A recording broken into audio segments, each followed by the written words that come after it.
start our Sacred Circles that week of the 22nd. So prepare to sign up next week. March 14th is Mardi Gras here at Seaside. We had a Mardi Gras, our first annual one last year, and we're going to do it again this year. It's a lot of fun. It's food and fellowship and dancing and partying and just having a great old time. So the tickets are on sale now. I was told this morning that if you purchase before February 22nd a table for 10, you get $100 off the ticket price. So that's only $50 a ticket instead of $60. So it's got 10 friends that want to come together and buy a table. Now's the time to do it.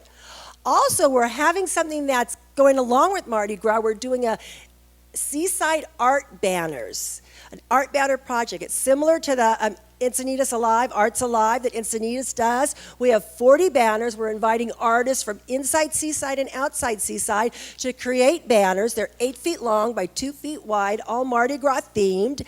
And we're going to be having a raffle. They'll be hanging up through Mardi Gras. After Mardi Gras, we're going to have a raffle, and 50% of the proceeds will go to Seaside and 50% back to the artist. If you are an artist, please see the Mardi Gras table, pick up the artist guidelines and your banner today. If you know an artist, please pick up the information and bring it to your artist friends.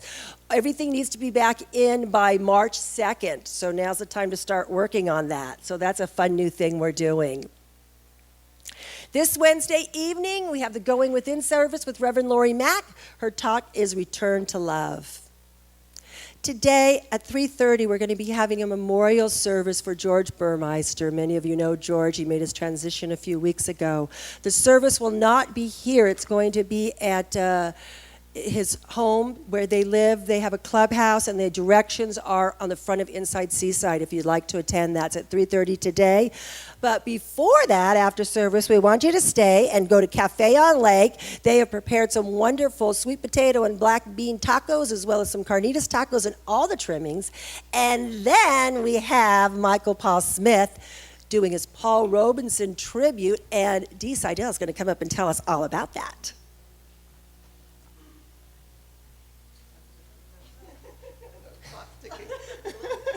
Hi, Seaside. I'm so excited. I have to tell you, I'm so excited. I know I've been up here doing different announcements, and I only have 60 seconds before they give me the hook. So I need everybody's attention.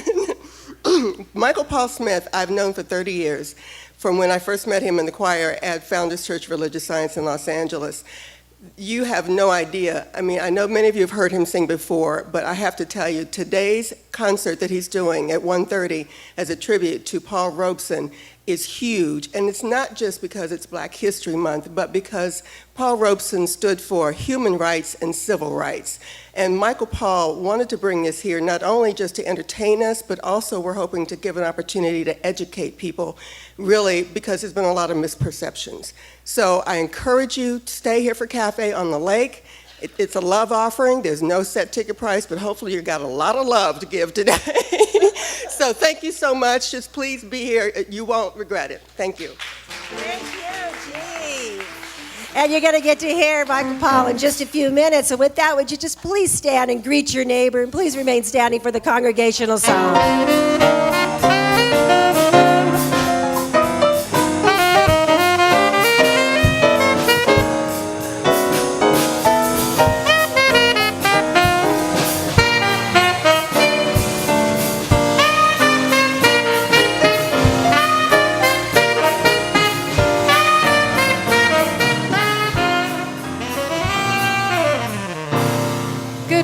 Seaside, please help me in singing the congregational song.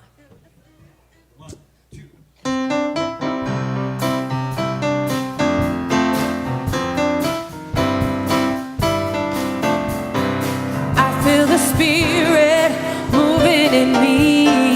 I feel the Spirit moving in me.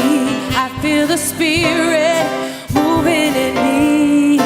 I feel the Spirit moving in me. Sing that once again. I feel the Spirit moving in me. I feel the Spirit moving in me. I feel the Spirit moving in me. I feel the Spirit moving in me. I feel the love. I feel the love moving in me.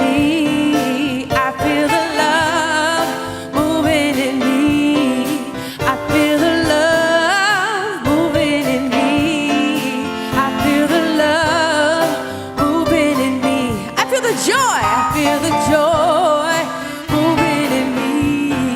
I feel the joy moving in me. I feel the joy moving in me. I feel the joy moving in me. Come on, Bob.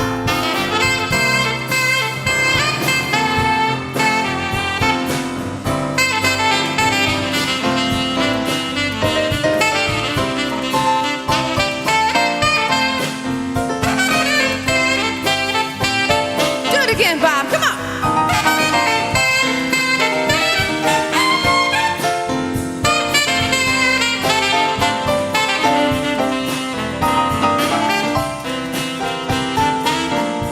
That's Bob playing for you, everybody. All right. I feel abundance. I feel abundance moving in me. I feel abundance moving in me. I feel abundance moving in me. I feel abundance moving in me. I feel the Spirit. Feel the Spirit moving in me. I feel the Spirit moving in me. I feel the Spirit moving in me. I feel the Spirit moving in me. Yeah. Right, man, feels good. That spirit going. Woo. Hey, good morning, Seaside.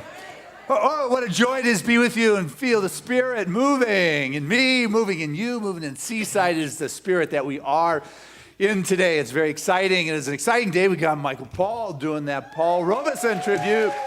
Been waiting years for that. So, yeah, very exciting for sure.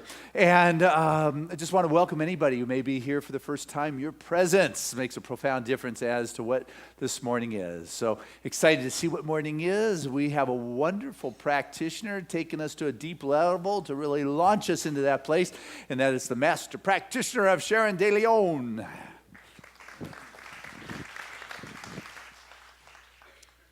Please join me into the stillness.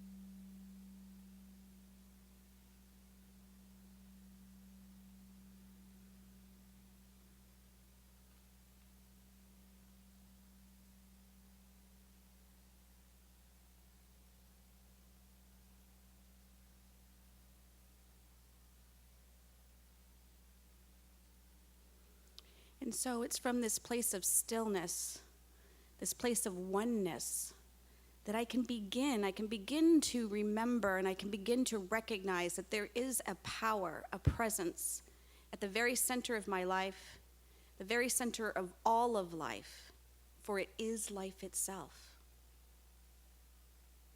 And I know that I am one with that power, that presence, that the Father and I are one. And as I know this is true for me, and this is true for each one here, that each one here is one with the Father and are never alone. And I know that this thing that I call spirit is always here at the very center of my life. And it's its good pleasure to give me the kingdom, to give each one here the kingdom. So I know that the activity that takes place right here, right now, is the ability, the opportunity to receive, to open, to allow. And so I just open to the blessings of this day. I open to the blessings of this service. And I open to the blessings of my life. I let go of any expectation, of any leaning forward to make it happen. I lean back, I open, and I receive. I am expectant, and I am curious. And so I just invite you to open and receive the blessings of this service, of this day, and of your life. And so it is.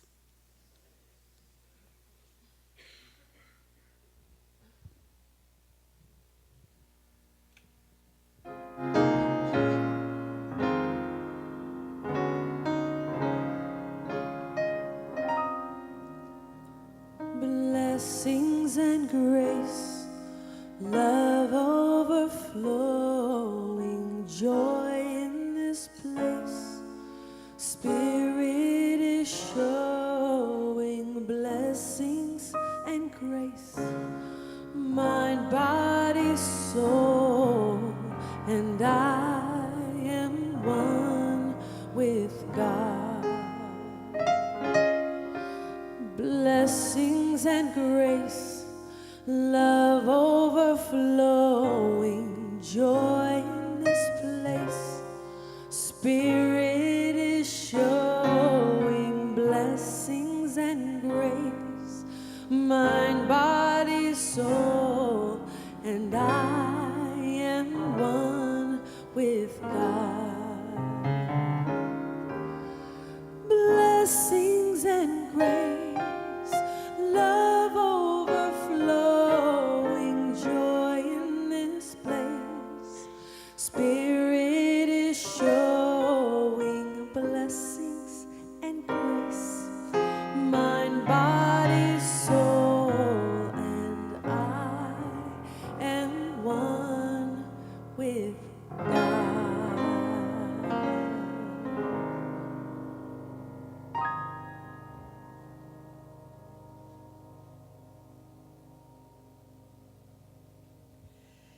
Thank you, Rebecca Jade and Lynn Willard, for bringing us in so sacredly with the music, and our master practitioner, Sharon DeLeon, for praying us in so powerfully. Thank you, thank you, thank you.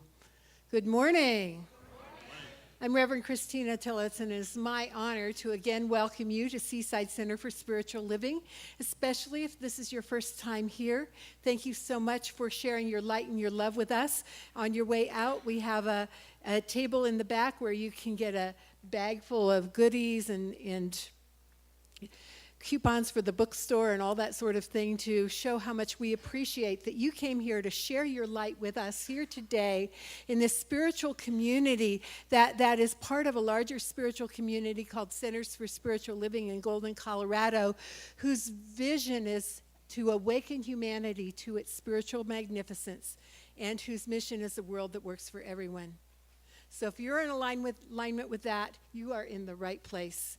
And what we do in our philosophy and our faith and and way of life called the science of mind is we take all of the great enlightened wisdom of the world and philosophy and psychology and religion and put it together in a philosophy called the science of mind that not only enhances our own lives but truly allows a world that works for everyone. So thank you so much for being here to celebrate all of that with us this morning. Dr. Christian today is talking about faith and action. And so if you want to do some action, Karen Koblenz will be in the back to collect food for the Community Resource Center. We collected 2 tons of food over Christmas. The problem with food is that you have to have some every day. And after Christmas, you kind of have to keep having some. And this Community Resource Center lost a federal grant because of cutbacks. And so the barrel will be there all week. So if you can keep putting food in there and there's a list of what they need, please do that. That would really, really help. And today is an amazing day, as you know. There will be no wellness support group today because I and hopefully everyone from the group will be coming to hear the amazing Michael Paul Smith with Paul Robeson. And so in preparation for Dr. Christian's talk about faith in action, I've chosen several quotes from several people. I couldn't just do one for some reason. Thomas Berry, who's a wonderful scientist and spiritual teacher, says, in reality, there is a single integral community of the earth that includes all of its component members, whether humans or other than humans. In this community, every being has its own role to fulfill, its own dignity, its own inner spontaneity. Every being has its own voice. Every being declares itself to the entire universe. Every being enters into communion with other beings. And Anne Frank says, how wonderful it is that nobody has to wait a single moment before starting to improve the world. Everett Hell says, I am only one, but I am one, and I cannot do everything, but I can do something. And I will not let what I cannot do interfere with what I can do. And Betty Reese said, if you think you are too small to be effective, you have never been in bed with a mosquito.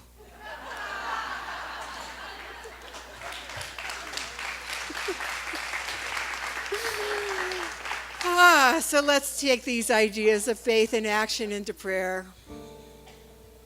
Just going to that place where I know there is only one, there's only that one power, that one presence, that one light, that one love, that one blissful harmony of the universe that I call God, and it doesn't matter what it's called, but it's that energy that is through and has all of its creation from the tiniest atom to the farthest galaxy, to every single living and non-living being. It is all God.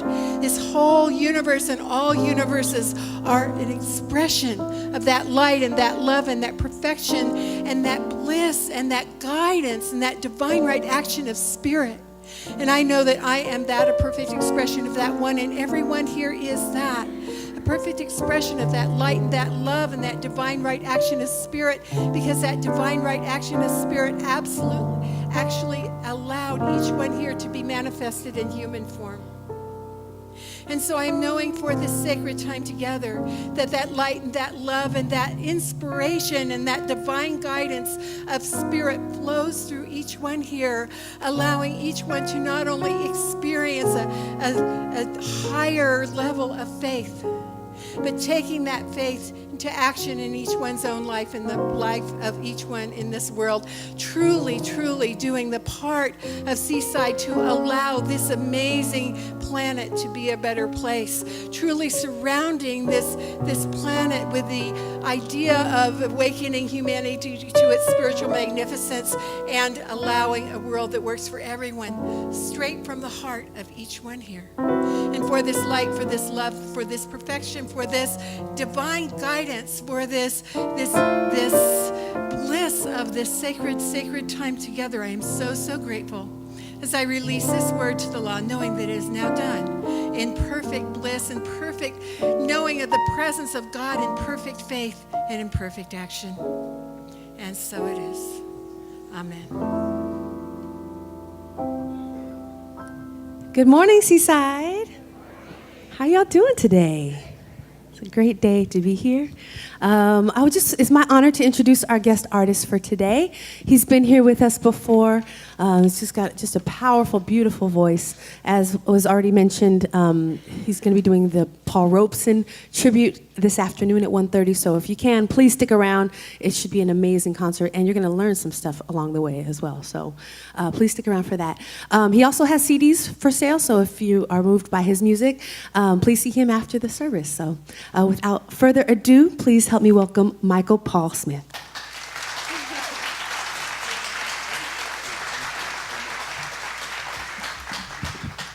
Good morning, Seaside. Woo! Oh, lots of energy. So good to be here.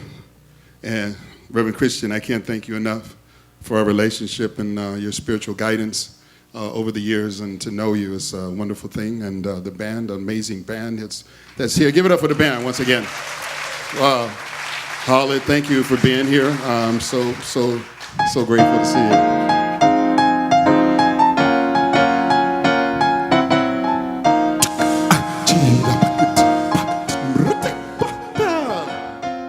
Somewhere over the rainbow, skies are blue. There's a land that I heard of once in a lullaby. Somewhere yet over over the rainbow, way up high. There's a land that I heard of once in a lullaby. Someday I'll wish upon a star and wake up where the clouds they're far behind me, where troubles melt like lemon drops away above the chimney tops. That's where you're gonna find me, somewhere, yes, over the rainbow. Bluebirds fly, birds fly, yes, over the rainbow. Why then, oh, why can't I?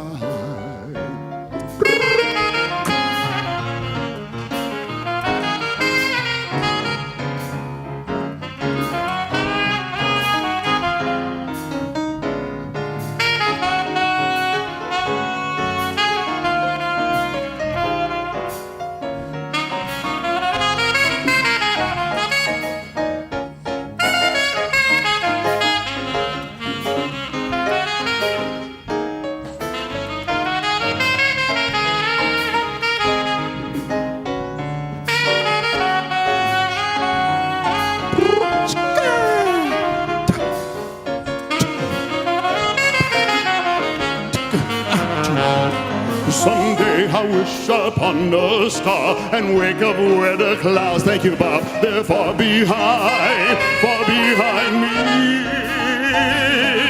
where troubles melt like lemon drops away above the chimney tops. That's where you're gonna find me, somewhere, yes, over the rainbow. Bluebirds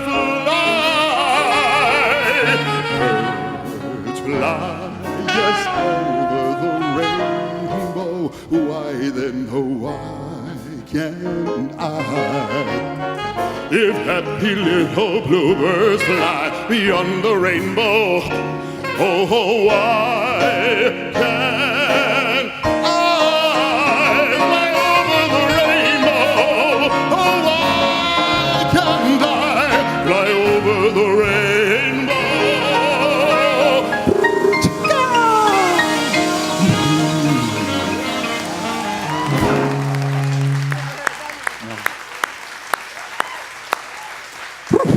That is Michael Paul Smith having a little bit of fun with Over the Rainbow.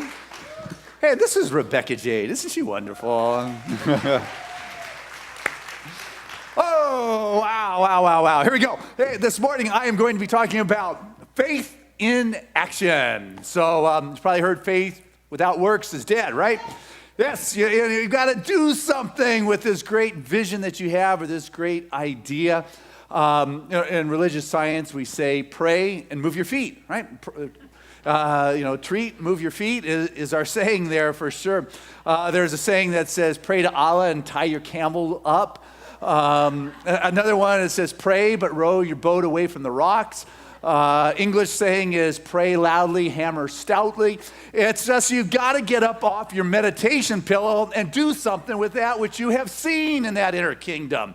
Action is imperative. It's not just about catching these great, beautiful spiritual ideas and it's all wonderful out there. Out there is nice, but here is where you're doing it.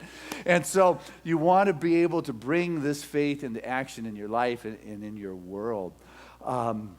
Because the truth is of your being is that you're the infinite potentiality that is forever seeking to express the unmanifest into the manifest. You are living in this manifest universe. You are moving in this dimension of time and space, but you're not all just bound to this dimension of time and space. Ernest Holmes, he's the founder of religious science.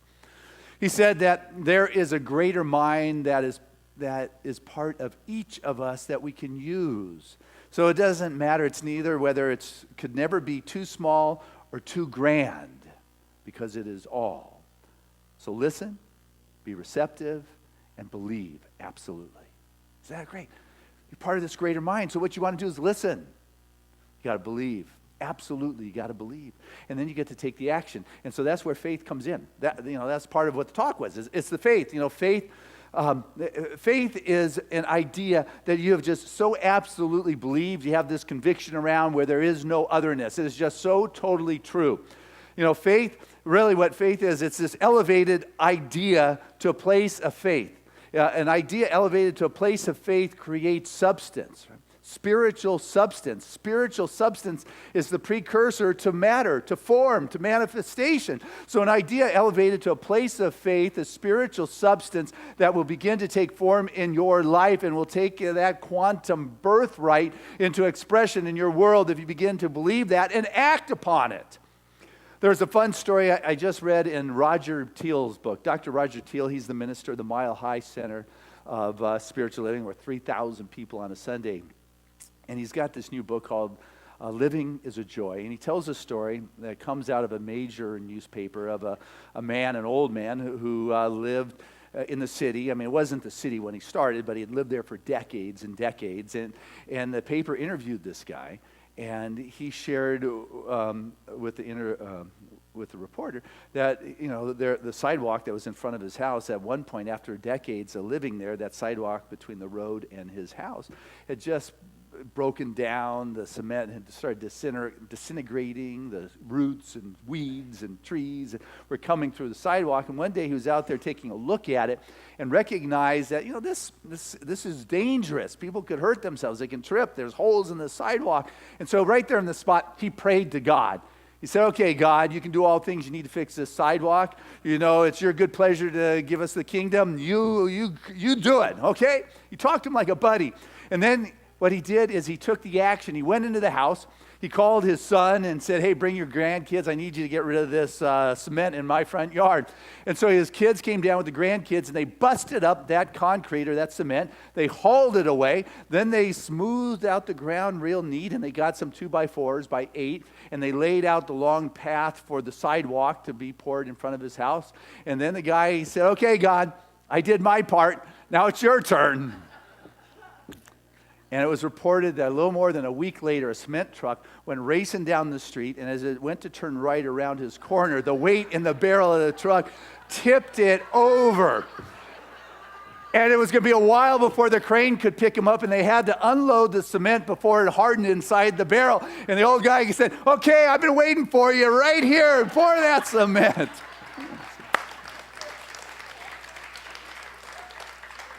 See, there's faith for you. There's action for you. There's an idea that has so much conviction that it cannot help but to have that substance take that quantum leap into the birthright of its expression. Now, that's a fun story, but I want to share with you this morning a story that I've been thinking about probably since the beginning of this month, and it's Black History Month, or National African American History Month.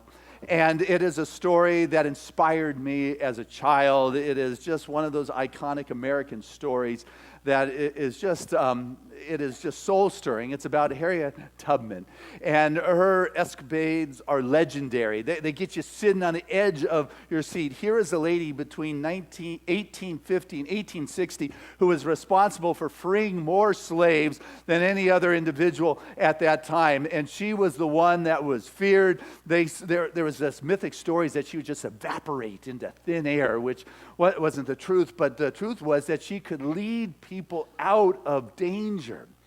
And so Harriet Tubman, she was born in 1825 to a mom who was brought over on the slave boats and purchased by the Pattison family, which is just an inconceivable concept to me. But in 1825, Harriet was born, and Harriet learned at a very early age that as a slave, your body is not your own. Your life is not your own. Your work is not your own. Your family is not your own. At any moment, any of that can be taken from you. And at the age of 5, she watched her mom's sister and her family and her brothers taken or sold downstream, downriver to the deep south. And when people went away from family, you usually never saw them again. That was it. About the age of 5, Miss Susan drove up, needed someone to help take care of her baby, and they took Harriet, and she then worked in the house. And over a period of time, she made it back out into the fields, working in the fields which she preferred. She said out in the fields, there was fresh air, there was a little bit more sense of freedom. She was able to build a mental stamina. She was able to build her physical strength. She was able to hear the folklore, the slave lore, the stories and the songs, and the pieces that were told during that time. In 1849, though, she discovered that 10 years earlier, when Mr. Patterson died, he freed Harriet Tubman and all of her family. But the heir reneged and didn't follow through on that. Here she was, a slave for 10 years after she had been given freedom. And she just felt the anger. The first thing she did was go to prayer. Her mom taught her about faith. Her mom taught her about prayer. And she went to prayer. First thing she did was she said she prayed for Mr. Patterson's soul and gratitude. And then the anger that came up. And all of a sudden, she discovered that she was going to be sold down the river, and that she realized in that moment that she needed to do something with her life. She realized that she had to take charge, even if she was a slave. A lot of times in our life, when we feel that we are trapped, it is essential that we come to recognize that life isn't happening to us, but rather life is happening for us. Can you believe that when you feel you're enslaved or imprisoned in a circumstance and you feel the constraint of that circumstance and say, okay, I see something's going on here. It's got my attention. Now that it's got my attention, I'm going to put my attention there. You got that? When something grabs your attention, you got to put your attention there and say, okay, what if this could work out in the manner that is greater than what it looks like? Imagine if you ask yourself, what if it could be okay here? That it wasn't going to go this way. And so she sat there stewing in this, praying about that when she learned that she was going to be sold. And so on September 24th, in 1850, the dark of night, she slipped out. And she began to take off. And it wasn't long that the slave chasers were after her. They were usually chasing guys. It's not the women that would escape. A young woman, that there was a $50 bounty on her head if they caught her in Maryland, the home state, or $100 if she had gotten out of state. And she didn't know where she was going. She had never been out of the county, but she heard the folklore and the tales that when you follow the riverbank north, you follow the drinking gourd, which of course is the constellation of the Big Dipper, and the 2 stars on the handle point to the North Star. You follow that until you get to Canada, until you get to the New Canaan. And she followed that, and she had the help of the Quakers, of the Underground Railroad, and they got her to the city of brotherly love, Philadelphia, which was a place of freedom. She arrived, she was penniless, and not much she could buy herself at that point, and always looking over her shoulder for, somebody wants $100, which was a lot of money back then, if they could grab her. And she made it to her freedom. It's the late fall of 1950, when she hears that her niece, Kizzy, is going to be sold and sent down the river. And the conflict hit. What am I going to do? Am I going to go back and save her, knowing that they're looking for me? Or am I moving to freedom? And it was like a question that stirs in our soul when we hit that turning point in our life. Am I going to listen to the faith and take the action that is moving me? And God, she heard in her prayers and her meditation, her quiet time, that, okay, Harriet, you are the one who has been chosen to save the people. Go. He said, sorry, God, not me. You got to be kidding here. I don't know anything. I can't possibly be the one. Kind of sounds like Moses. Kind of sounds like the chosen ones. Not me, God. Anyone, you got to be kidding. It's okay. If this is mine to do, there's no way I can do it. So you better darn well be doing it through me. Hello. Late 1950s. And this is when she mostly did her work, was in the fall or the winter when the nights were long, she went back and got her sister and a couple of her friends and brought them back. And in bringing them back, she met the abolitionists. She met the Underground Railroad. She began to meet all the people that were the conductors of this. There were like thousands of people in the houses in which you could hide, the barns you could hide, in the cellars, the potato cellars, the basements of the houses, in secret passages behind closets that were there, the underground tunnels. She found the way people would be transported, living slaves in coffins or barrels or crates. There was just this underground railroad that moved these slaves that were escaping, and she continued to go back and to help time. There was this dharma that lit up inside of her after she saved her niece, that I realized this is mine to do. Over the next 10 years, it is said she made at least 19 trips back to rescue slaves that, in those days, there weren't cars. That's a long trip from Canada to the deep south. 2 a year. That is said that the fugitives that would follow her would talk about how she was guided by the angels, that there was an angel that was with her always, that she would listen to a divine guidance that was inside of her soul, that she listened. When you listen into that stillness, a stillness that is beyond words, beyond thinking, that there's something you just feel that is so real, that is so alternative to what you were going to do. But as you listen, it just becomes the one thing that you do. It is said by those that followed her that she would pray with them. It was said that they would be going a certain path and she'd just tell them to stop. And they would all stop and they would hide. And they would wait in the night and they would totally change direction. And they would later find out that if they had continued in the path in which they had went, that they would have all been captured. That she said that when there was fear, her heart would flutter.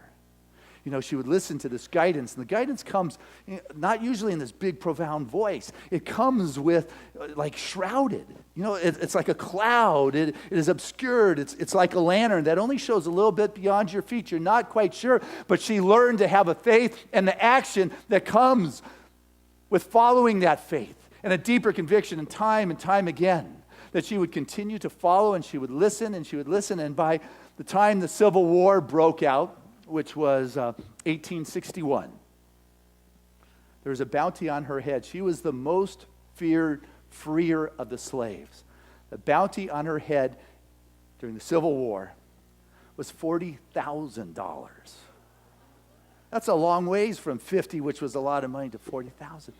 But just speaking her name, it conjured up this concern. It conjured up this fear, because she was hired by the Union Army, because she knew what was down in the South. She could draw the map. She could show the secret passages. She knew the way through the forest and what riverbanks would take them there. She became a valuable asset to the Union Army, and she was made the commander of troops, of men, and reported solely to the Secretary of War.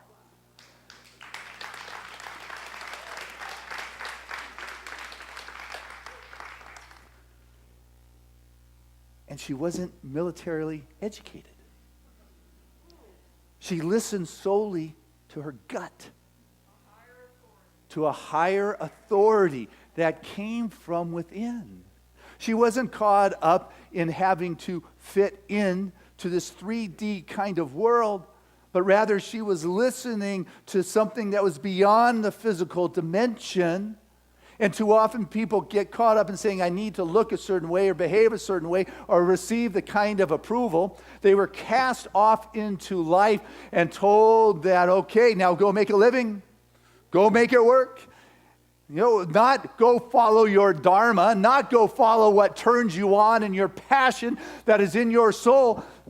Just go make ends meet out there. Go to that school and get that education and go be something that will pay your way for the next 40 years. Rather than, what is that inside of you? What happens is people get caught up in the constraints of this 3D world, thinking this is what is there. They are controlled by the fears of the media, the senses of what it is they see, the assumptions of their mind. And then they project it on people and say, okay, this person is their past experience. I'll memorize their past experiences. I'll wrap it up in judgment and put the bow of present experience, and that's who they are. That's right. That's just not a nice thing to do to somebody. I mean, don't you know there's something inside of you that is more than what was? Those past experiences, not who you are now. It is the development of your awareness at that point. Who you are now is that spirit that is moving through your body. It is that something that lights up your eyes, that gets excited when you're following your passion. You know that? That there's something that when this body goes down, there is something that keeps going on. Well, the least we can do is to extend that to our brothers and sisters when we meet them on the path and realize they're more than their history that I memorized about them. It is that spirit that moved through the Harriet Tubman that allowed her to be led by this guidance that she said was her second sense saw more than her physical senses. Somehow she was led by an inner guidance. She had the whole Union Army behind her to be creative, and they say her raids got more exciting after that. There is one story that is mythical in proportion, but absolutely true according to the history books, how she with the Union Army attacked this one large plantation down in the south, and as the army was attacking on the front, she went behind and freed over 750 slaves, got them on the army gunboats, and took them out of there up to the north.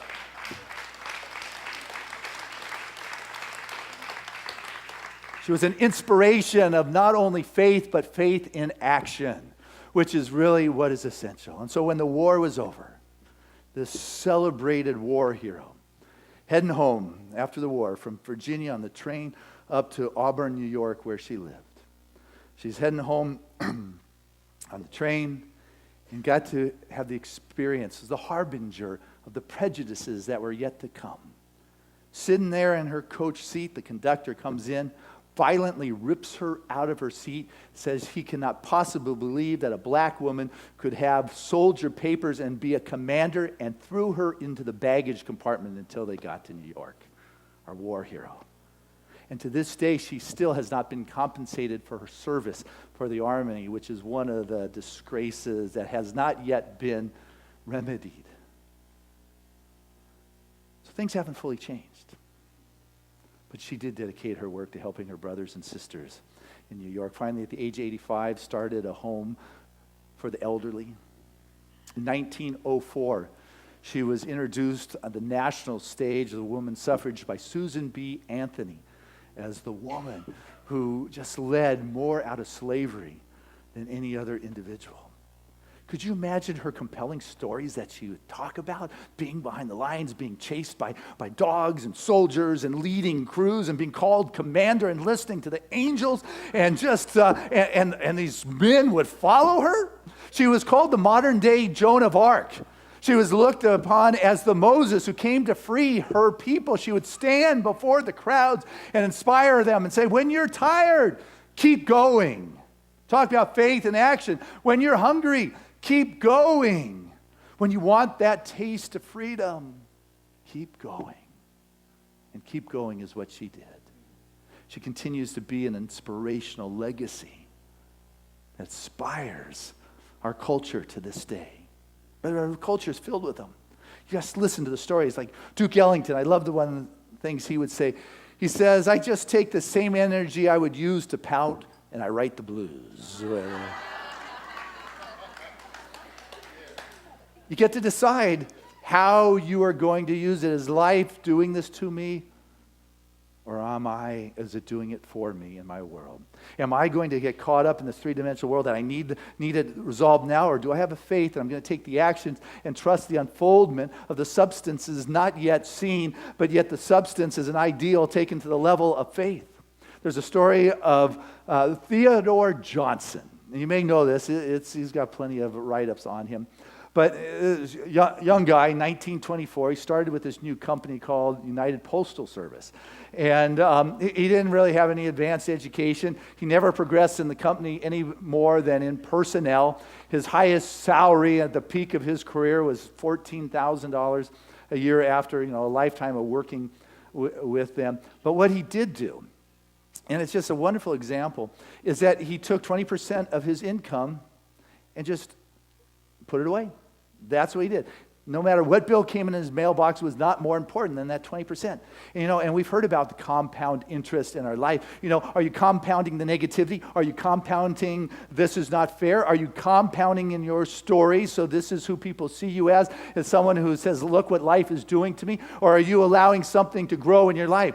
Theodore Johnson, at the age of 90, cashed in on his retirement, and it was worth, because of stock splits and investments and growth and economy, over $70 million.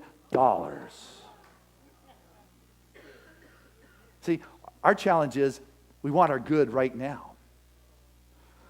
Shlomo Barnatsky, professor at UCLA Anderson Management School, tells about how people want the instant gratification, and scientists call it present bias. And he shared the story, what he did with his class once, is that when the class came together, he one day said, when we come back together in a couple of weeks, I'll provide the snacks. And you guys, who wants bananas and who wants chocolates? And I'll bring chocolate and bananas. He said a full 75% of the people said they'll take the bananas. 2 weeks later, when they got together, he put out the bananas and the chocolate, and he said more than 80% of the people took chocolate. He said, it's easy to say that in the future you'll do something. But when it is presented before you, can you stay true to the faith, to the principle? Now, he uses this example in terms of retirement funds, people who want the gratification now and aren't willing to put away a little bit for later, and Theodore, same thing. But what I want us to get is, what are we stocking in consciousness? What are we planting in our mind now that we are not willing to know that faith needs to unfold itself in our life, in our world? And it may take a while to get from the north to the south, or the south back to the north, but I've got to stay true to the faith and the vision of what it is I have seen in my life. Emerson, Ralph Waldo Emerson, great American essay, said that we live in the lap of immense intelligence, which makes us a receiver and organs of its activities. We are receivers of the truth and organs of its activities. Harriet Tubman, she knew she was an instrument to God, of God. She gave the glory to God. They say about her, she didn't even realize that she was doing something that should even be noticed. That's when you know you're doing your dharma. It's not, what am I getting compensated? Hey, look at who's noticing me. When you're in touch, you're not concerned about the compensation or who is noticing. They said she didn't even recognize that she was supposed to be recognized for what it was she was doing. She just felt she was an instrument in the hands of God, and that Spirit was there, and that she just had to do what she was guided to do, that she had the faith, and she was willing to step out there. Well, I want you to know that guidance that she had is available to you. That infinite intelligence that Emerson was talking about, that we're sitting in the lap of, is there for you. That greater mind that Ernest Holmes talked about, that is waiting to be used by you, is there. You have that same essence and consciousness that the greats have talked about and alluded to and pointed to. You can have the faith all you want, but unless you put it into action, we're just going to hear you talking and talking and talking. So ask yourself, who am I if God were shining through me? If it's class, I'd have you tell me, but this is an assignment to take home.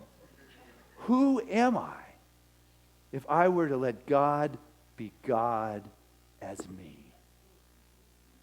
I can't answer that for you, but that's your assignment. God bless you. I'm waiting.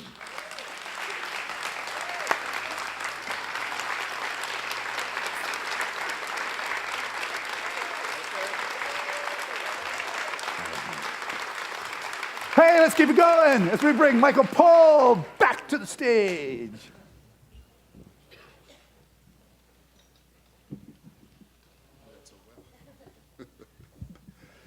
Wow.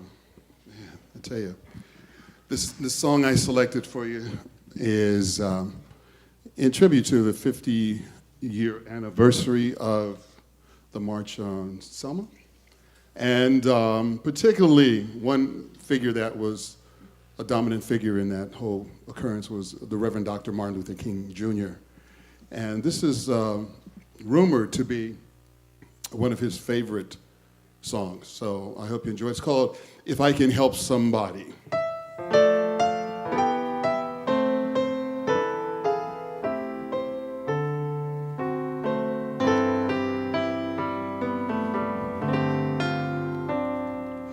If I can help somebody as I pass along,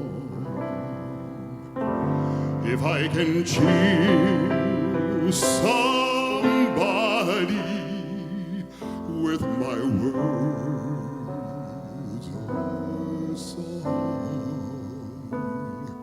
if I can show somebody that the path is wrong, then my living shall not be in vain. And my living shall not be in vain. No, my living shall not be in vain. If I can help somebody as I pass along, then my living shall not be in vain.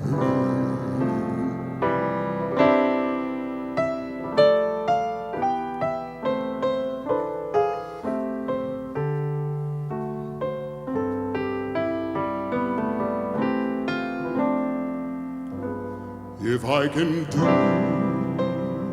my duty as a good man,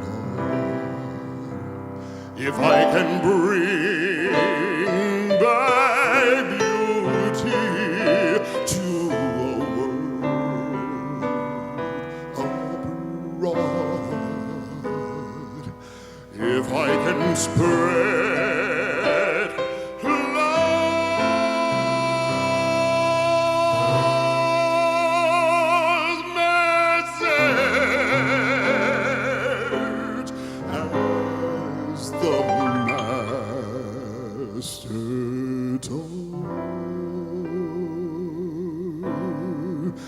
then my living shall not be in vain. Then my living shall not be in vain. No, my living shall not be in vain. If I can help somebody as I pass along, then my living,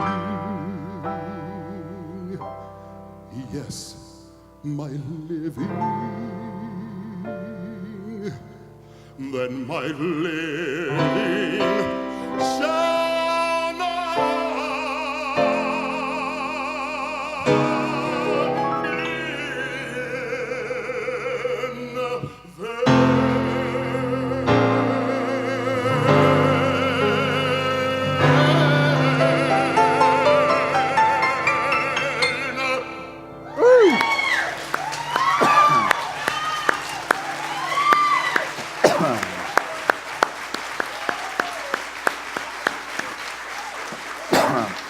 That's Michael Paul Smith. Oh my. Powerful, powerful. That is just gorgeous. Thank you. Michael, you know these flowers up here? Robin Mitchell gave them in honor of you being here today, and just the whole Black History Month and just that freedom movement. So thank you, Robin. That is beautiful. That's gorgeous. Wow. So this time of our service where we have the opportunity to unite together in our givingness, in the sharing of our love and support for Spirit showing up in our life in this unique way known as Seaside. Now, Seaside is in our world because of you and because of those that have sat in this moment week after week, just supporting this spiritual expression that uniquely takes form as this community. And so as you give to support Spirit, what you'll find is Spirit supporting your life in whatever way is right and appropriate.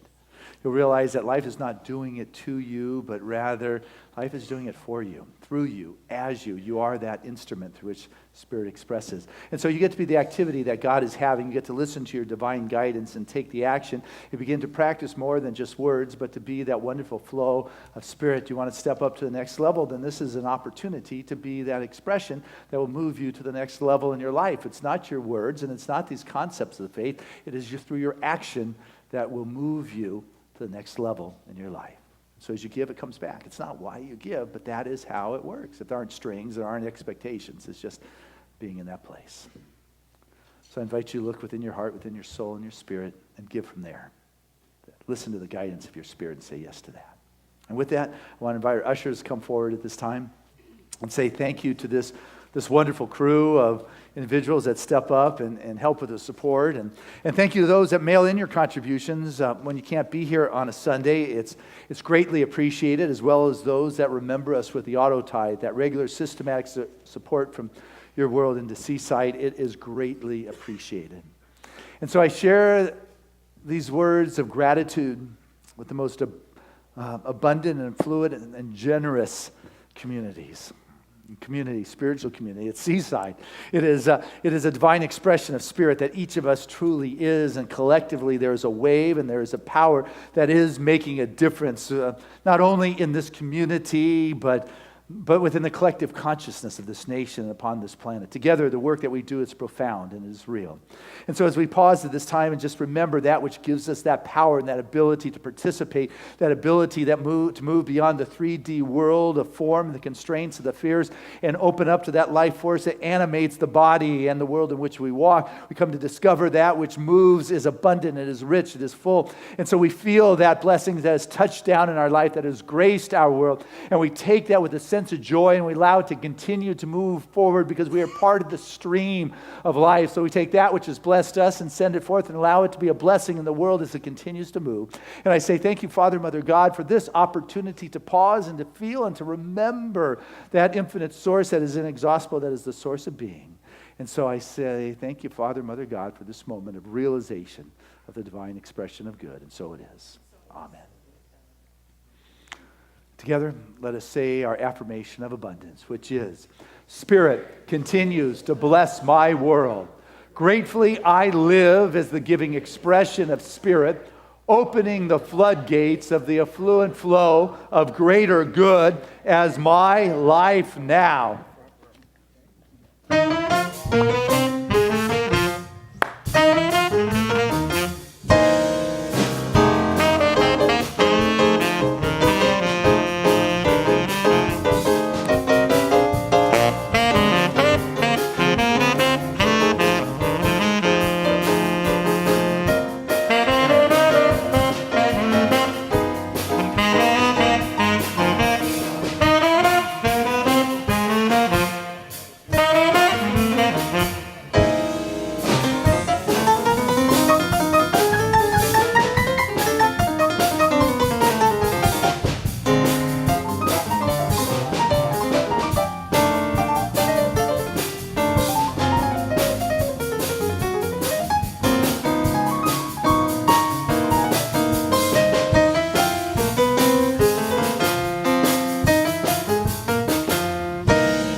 the guys from Seaside. Nice job. And so as I stand before this bounty of love, I can just feel the grace that has moved through each and every one. I can feel the heart and the soul that is just emanating from this very vortex of the divine expression. For that wellspring of abundant good moves through each and every one of us, for the many points of expression of that unmanifested into manifested form finds expression through our consciousness and through the vortex of our being. And so this gift has been given in love, it is received in love, it is handled in good stewardship, and it's sent forth back into action in life. And so with the joy to be those good stewards of God's expression, we send it forth with a lot of love and blessings and grace and gratitude. And so it is. Amen. This is Lori Gertz. She is your board vice chair. And Michael Paul, fabulous. Oh, what voice. That resonance is deep. It is good. 1:30, get back here, grab a bite to eat. That Paul Robeson tribute, we have been waiting for years for you to finally do it for us. So, and your pianist here yet? Yeah, we'll be here soon. You promise? Yeah, I promise. Okay. Coming in from LA, truly a master. We're looking forward to that. Rebecca Jade, always gems, sparkling of life and song. Bless you. Dr. Christina, joy to share Sundays with you. Appreciate you. Giving us sound today is Ed. Giving us the visuals is Steve Grant, and live streaming this to the world is Tim Griffin behind their camera. So thank you. Know that you guys can always watch this anytime during the week. Go back years if there's a good one.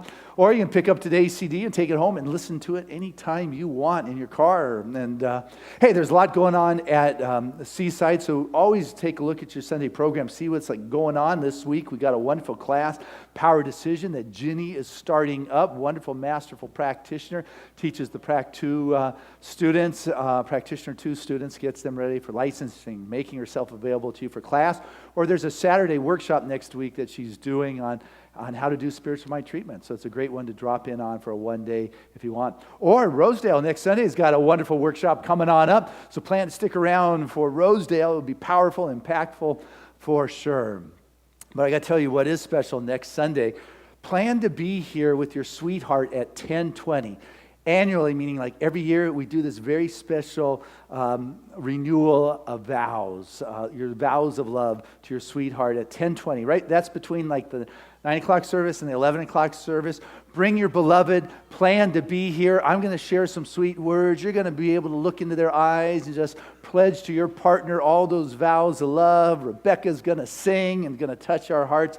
So 10:20, be here with your soulmate and your partner, and just plan to be part of that special moment. Today, as soon as I'm done carrying on here, group of us are getting together. We're having, as you heard, a wonderful speaker come, James Von Prod, on April 17th, and didn't have anybody to put on this event. We're going to have 700 people. It's a high media profile kind of thing. And 28 people stood forward and said, count me in. So we're getting together in the Emerson room as soon as we're done here. And if you're interested to come help play with us, come join me. I'm going to be in there, and we're going to put together a wonderful team. And let's grab some food, stick around. We'll have you out in time by 1:30 for the Paul Robeson concert. But guys, anybody want to talk to me today? Hey, come on up. Oh, I got hands there. I got oh-nos here. All right. How's it going? Good. What'd you do? What's today about? Caring and kindness. We learned about caring and kindness. Wow. I could tell you're a very caring, kind person. What do you think about your teacher? Is she caring and kind? Yeah. Oh, aren't you? Yeah. Very nice. Thank you. Hey, what'd you want?